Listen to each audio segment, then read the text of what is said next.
ETFs and index funds, what are they? How do they work? And can you make your own? On top of that, ETF stands for exchange traded funds. If you don't know what that means, don't worry. By the end of this video, guaranteed you're gonna know exactly what it means. On top of that, guys, I've seen a few videos on YouTube with YouTubers talking about this stuff, and they never really explain how it works. So in this video, by the way, don't worry, it's not gonna be a confusing video like most of them. In this video, we're gonna break down the cons and the pros of actually investing in index funds, ETFs, and even in mutual funds. So stick around to the end of the video so you can actually find out what the difference is and what the benefits are. Now, on top of that, guys, if you don't know me, my name is TommyBryson. I'm an accountant, and I'm one of the only YouTubers on YouTube that posts videos every single day. So make sure you subscribe and hit the notification bell so you get notified every single time I upload a new video on making more money, finance, or definitions. Every single day, by the way. So make sure you subscribe. You don't want to miss out. And if you're watching the video right now, which I know you are because you're watching it, hit the thumbs up button because it helps the channel out a ton. Really appreciate that. And I want to ask you guys one question. Have you ever invested into the stock market? Yes or no? And let me know in the comments down below, why did you invest or why have you not invested yet? So comment down below and let me know. Very interested to see how many of you guys have actually invested in the market or if you haven't invested in the market. So now that you commented, let's jump in straight into the video, but I want to clarify one thing. Tommy, what is an index fund? What is an ETF? How does it work? And what are the differences? Okay. The first thing I want to say is this, guys. An index fund is basically a portfolio of stocks that put together that track the market in some way whatsoever. So what I mean by this is this, okay? Imagine if you invested into the S&P 500 index fund, basically 500 companies that are there that make up around 70% of the entire US marketplace when it comes to stocks. And what this means is this: when you put your money in there, is diversified into 500 different companies. So if one industry goes up and one industry goes down, it doesn't really matter. It doesn't really make a big difference because your portfolio is kind of diversified in a way that is fully balanced. So for example, imagine you have the Robinhood app, right? Or for example, let's put this notebook into perspective. Imagine this is the Robinhood app, which is not, it's literally a notebook, okay? It's not the Robinhood app. But imagine you do have the Robinhood app and you want to start investing and you want to create your own ETF. Basically, you want to start investing in the top 500 companies in the US so you can diversify your earnings and your entire investment into a place so you never really have so much risk. So what you do is this: you start investing in Apple, Amazon, all the top 500 companies in the US. Now, this is going to be very, very expensive, right? Because it is a lot of companies and they are expensive and it's going to cost you a lot of money. So basically, when you have your entire Robinhood app, your portfolio, imagine this is like a portfolio and all your investments are in this one book, every single thing that you have, Apple, Amazon, everything in this one notebook. Well, by the end of the year, whenever you're done buying all those shares in the top 500 companies, well, now you have a portfolio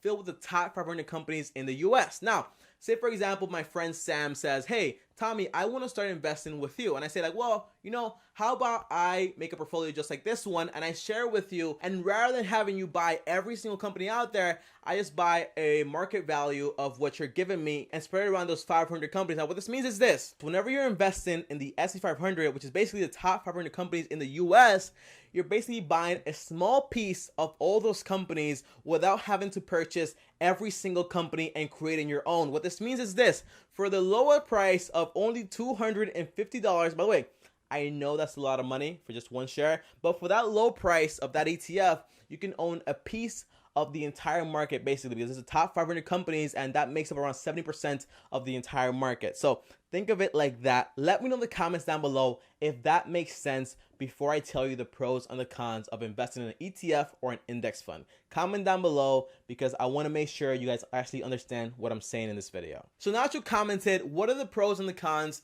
to buying an ETF versus an index fund? Now, I do want to clarify one thing. You can only buy an index fund through a mutual fund, but you can buy an ETF that does the exact same thing, the exact same job, tracks the exact same stocks in the exact same portfolio for less money. Now, an ETF like the S&P 500 by Vanguard costs around $250, but by a mutual fund, it might cost the same amount of money, but the expense ratio, which is basically what they charge you for managing your funds, is so much more expensive than it is with Vanguard. So I always depend on Vanguard and ETFs because they're much more inexpensive, and over time, those little fees add up. So I want to save as much money as I possibly can. So the first pro, guys, I want to get into this right away. The first pro is time. Now, whenever you're going to be stock picking, it takes a lot of time if you're doing it correctly. If you're going to buy one share of a business, it's going to take a lot of time. For example, you might say, Tommy, I have a friend And by the way, you're lying, Tommy, because I have a friend that he bought a piece of Amazon and he bought it in literally like 10 minutes, okay? It didn't take him a lot of time whatsoever. What I mean is this. Whenever you're going to buy one share of a company, you got to remember something. You're buying a piece of a company. So what do you want to know? You want to know how the company performs. How do you know that? By checking out their financial statements and the entire financial background. Now, there are public companies. You can look at all this stuff on the internet. They're on Google, every single place out there. But that does take a lot of research. I'm talking about Warren Buffett himself takes around 4 to 8 hours of reading every single day and sometimes an entire year just so he can buy one share of a company. That's how he made so much money, by doing a lot of research. You just can't go in there and say like, hey, I like Pepsi, I like Coke, so I'm gonna go ahead and buy Coca-Cola and you can buy Pepsi and we're both gonna be rich in the future. Doesn't work like that. There's something out there called intrinsic value, and that takes a lot of time to calculate. Unless you know all these calculations, I don't recommend you going to stock picking because it's very complicated if you don't know what you're doing, and you might lose a lot of money. So buying an index fund basically saves you a lot of time because your money, your investment, is diversified across 500 different companies depending on the index fund you actually pick. And basically, if a company goes down or an industry goes down, it doesn't really matter because your entire investment and all your money is diversified across a whole bunch of companies. So very safe and very risk aversive. Now, the second pro is this. If you're not interested in the stock market and you don't really want to figure out all this stuff on how to calculate the financial statements and all this other stuff, well, by investing in the index fund, basically saves you the time, and basically you don't really have to deal with it because you're going to see consistent returns, because an index fund does not try to beat the market or lose against the market, but just track the market. So whatever the market does on average, the index fund will mirror that and it will reflect that across the board. So in reality, you'll get consistent returns instead of trying to track it like some companies do out there and they end up losing and underperforming. So it's a very good way to make money from the stock market, all while not really being so interested about it, okay? Because I myself don't really care about it that much, but I know that consistently every single month, every single quarter, I'm getting money back from the market. And the last pro to investing in an index fund is actually not having to be an expert at it, because basically you can invest in it and know that you're tracking the market, and you don't really have to be a smarty pants. You don't have to be Warren Buffett. You don't have to be anyone special, because you're just tracking the market and you're gonna get the same return that the market gives on the average year, okay? So I like investing like that because I don't need to be smart, I don't need to do a lot of research, and I don't need to spend a lot of time doing all the work because they do all the work for me because it's tracking the market, and I really like that. Now, Tommy, what are the cons, okay? Because everything out there has cons. Now, some of the cons are this, guys. 1, too much diversification.